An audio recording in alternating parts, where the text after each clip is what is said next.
Boker Tov les filles, Tsom, Kal, j'espère que vous êtes en pleine forme et que vous allez avoir beaucoup de courage pour appréhender ce jour de jeûne Be'ezrat Hashem avec toutes les kavanotes, avec toutes les pensées pour que ce jour devienne bientôt Be'ezrat Hashem, un jour de fête. C'est un moment en fait de grand et ratson, profiter pour prier, pour multiplier tous les teilim, pour prier en fait pour les autres, pour faire preuve Be'ezrat Hashem d'Ahavat Rinam, quand on est Kolel, quand on est englobé par le Ham Israël, quand on se présente comme un klal pour le Ham Israël, avec beaucoup d'amour, avec beaucoup d'artout, Akadosh Baruch Hu, bientôt ne pourra plus résister et transformera ce jour de tristesse, Be'ezrat Hashem, en jour de fête.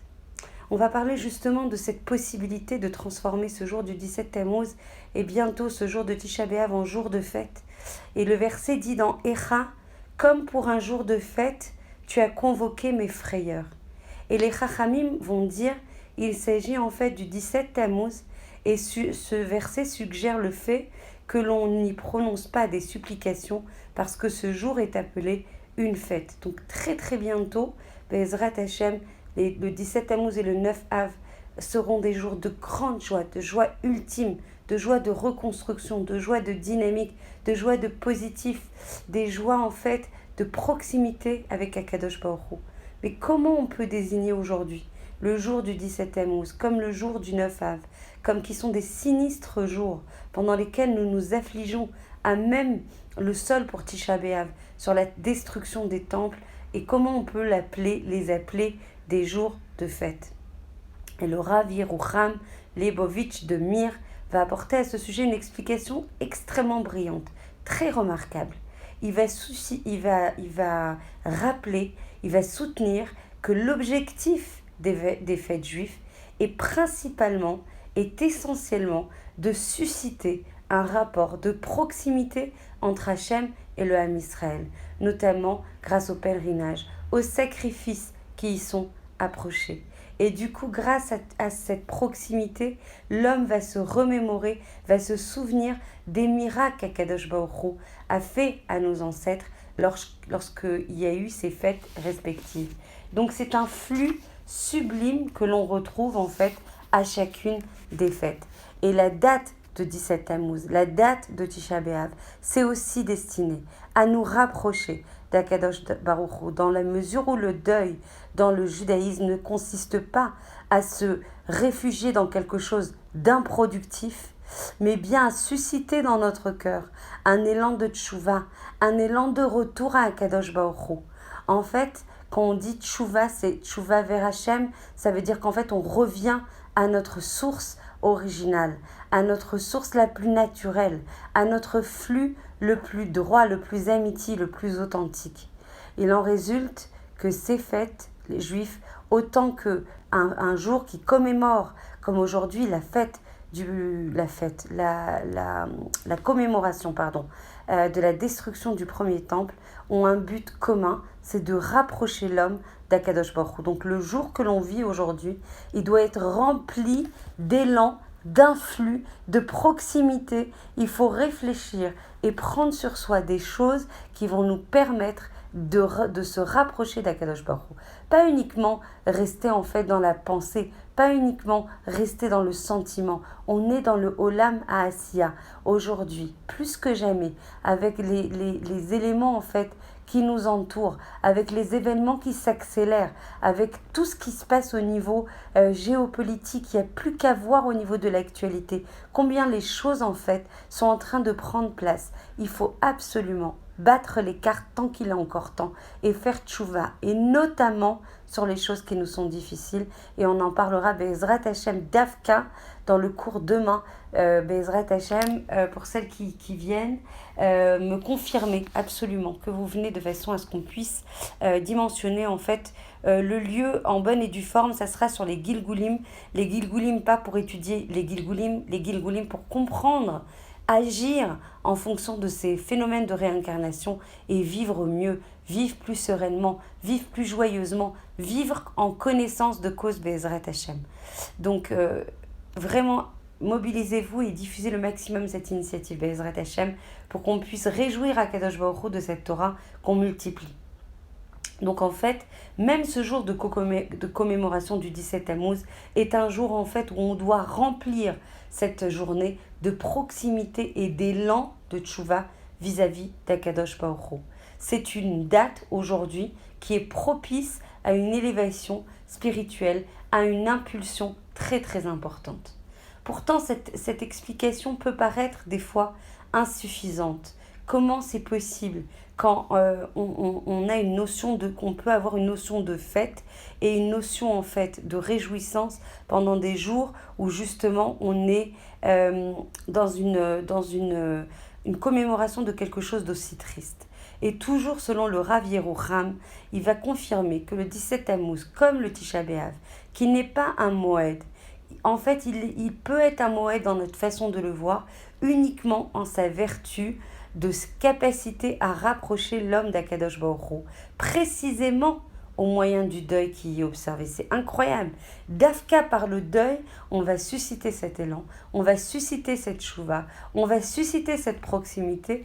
Et là, du coup, malgré le fait que ça soit un jour extrêmement triste, on peut lui associer le nom de Moed. Comment on peut faire coïncider cette notion avec la suppression des prières de supplication en ce jour? Et le Talmud dans le traité Yoma va témoigner, lorsque le peuple juif se rendait à Jérusalem pour des fêtes de pèlerinage, on enroulait la parochet, c'est-à-dire le voile qui cachait le Kodesh à Kodashim, et on lui montrait les deux chérubins qui s'enlaçaient l'un l'autre. On proclamait alors « Voyez combien Hachem vous chérit, autant qu'un homme peut aimer une femme ».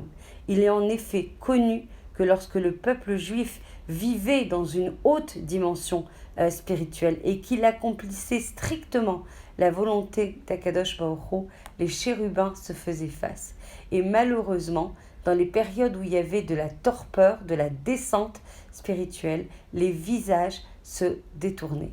Mais un peu plus loin, dans ce même passage du Talmud, il y a une annonce retentissante. Resh Lakish disait, au moment où les nations vont pénétrer dans le sanctuaire, c'est-à-dire dans le but de détruire le Beth Amikdash, ils ont trouvé les chérubins enlacés l'un à l'autre. Et franchement, moi, quand j'ai lu cette explication, de comprendre qu'un jour, cette journée très difficile, comme celle du Nefaf, qu'on n'aura pas besoin de vivre, Be'ezrat Hashem, parce que le Mashiach sera arrivé. Il faut comprendre que malgré ce deuil, malgré cette journée de commémoration, malgré cette capacité à se lamenter sur la destruction en fait du premier temple, et c'est bien ce qu'on doit faire aujourd'hui, de ça, on doit sortir un élan d'amour, de proximité, de désir de rapprochement vis-à-vis d'Hachem.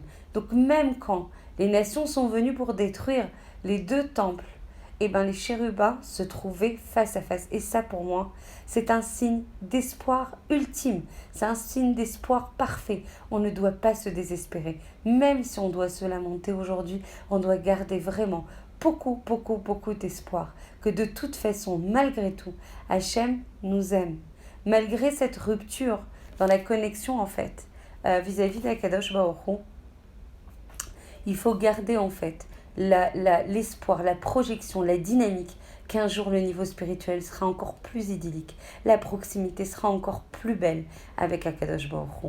Cette posture qui est adoptée par les chérubins, elle symbolise le niveau spirituel le plus haut que pouvait connaître le peuple juif. Alors comment comprendre qu'à l'instant même de cette terrible tragédie, pendant que les nations souillaient le Beth Amikdash, détruisaient le temple d'Akadosh Baruch Hu, les chérubins puissent témoigner précisément de la plus idéale proximité. En fait, on aimerait, grâce aux explications que j'ai pu étudier, proposer deux réponses. La réponse consiste à dire qu'effectivement, pendant la période de ces terribles malheurs, le peuple juif ne méritait aucunement l'amour d'Akadosh Baruch Hu, ne méritait aucunement que les chérubins s'enlacent l'un l'autre. Cependant, ces derniers ne changeaient de position que lorsqu'ils étaient exposés aux yeux des enfants d'Israël pour inciter ceux-ci à prendre conscience de leur situation morale et de faire tchouva.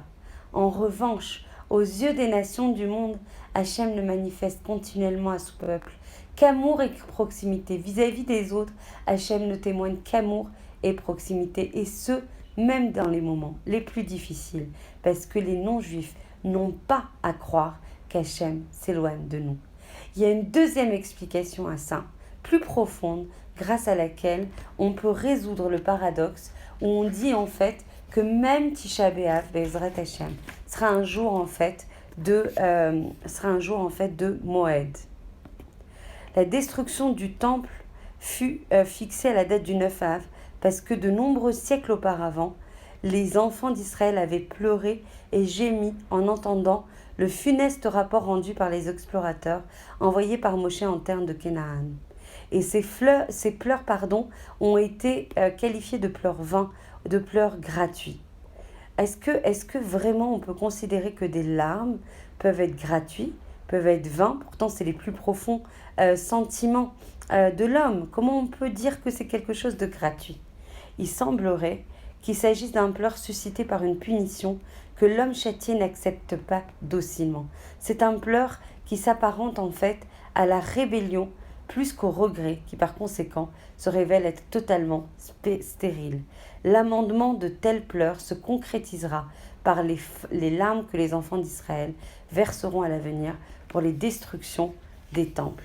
Be'ezrat Hashem, que l'on puisse mériter que ces jours deviennent en fait des jours de fête, des jours en fait de transformation, des jours d'amour, des jours où on amendera en fait notre comportement, des jours où nos pleurs ne sont plus vains, des jours en fait qui seront marqués par la confiance en Akadosh Baruch Hu, par un désir ardent, pas uniquement une croyance en la Géoula, mais un désir ardent de la Géoula. Be'ezrat Hashem, qu'aujourd'hui on puisse remplir notre journée de pleurs qui amendent nos pleurs en fait liés à la destruction du temple, que de ces pleurs qui amenderont en fait ce moment de tchouva, ce moment d'amour et de désir, on puisse se projeter vers des jours de fête ultime, des jours d'amour, des jours de confiance à Akadosh Baruch Hu, des jours de tzipia, la Géoula, d'attente ardente de la Géoula Be'ezrat Hashem. Je vous embrasse très très fort, je vous souhaite un Tzom Kal Be'ezrat Hashem, confirmé pour celles qui viennent au cours, c'est un moment.